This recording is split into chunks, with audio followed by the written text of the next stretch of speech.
Hello everyone, সবাই কেমন আছেন? আশা করি সবাই ভালো আছেন। আমরা ভালো আছি বলে আজকে বের হলাম ভালোভাবে ঘোরার জন্য। আমি, আমার ছেলে, আশেপাশে আরও লোকজন আছে।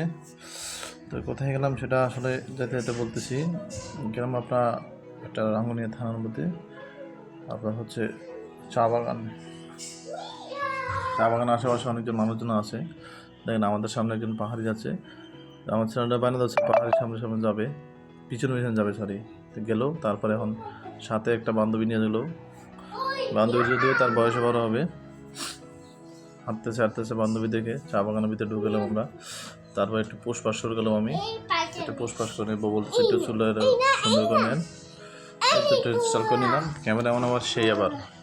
তারপর আমার ছেলে আবার চা বাগানের ভিতরে ঢুকে গেলো, ঢুকে দৌড়াদৌড়ি করতেছে, পিছনে পিছনে আমিও আছি। ওই দেখুন কোথায় চলে যাচ্ছে, আমি পিছনে পিছনে আছি বসে। লাঠিটা নিচে নিয়ে গুলি করে, ঠুস ঠুস ঠুস গুলি করে। আবার ওই পিছিয়ে আরটা আছে, আরটা এসে দৌড় মারে। ও ও বাগানের মধ্যে ঢুকে যায়, ওইখানে চা বাগানে হাঁটে উঠে এখানে করে। তারপর চশমা একটা নিচ্ছে, সেই বড়, চোখে তো দেখে না, মাঝে মধ্যে খুলে পিছন দিয়ে হাতে, এবং বুড়ো মানুষের মতন।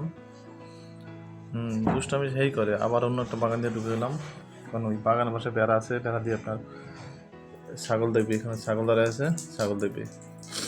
তারপরে আবার কাটনি আসলো, কাটনি আসার পর আবার গুলি করো, টুস টুস টুস টুস, ও টুস টুস, ওখান যে বলে যে বাবা 7 মিনিট গুলি করি। দেখেন খালি প্রশ্ন নিতেছে, গুলি করবে। সামনের ড্রেন, তো ড্রেনের জন্য যাচ্ছে না।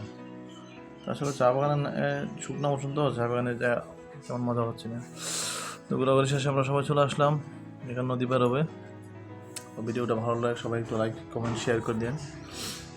একটু চা বাগানের চারপাশে দেখা নিই আপনাদেরকে। অনেক সুন্দর চা বাগান, অনেক সুন্দর, না আসলে বুঝতে পারবেন। যেমন হচ্ছে রাঙ্গুনিয়া থানার মধ্যে, ডাক্তার তো হয়ে গেছে। তো ভিডিওটা ভালো, সবাই ভালো থাকেন। আল্লাহ হাফেজ, বাই বাই, টাটা।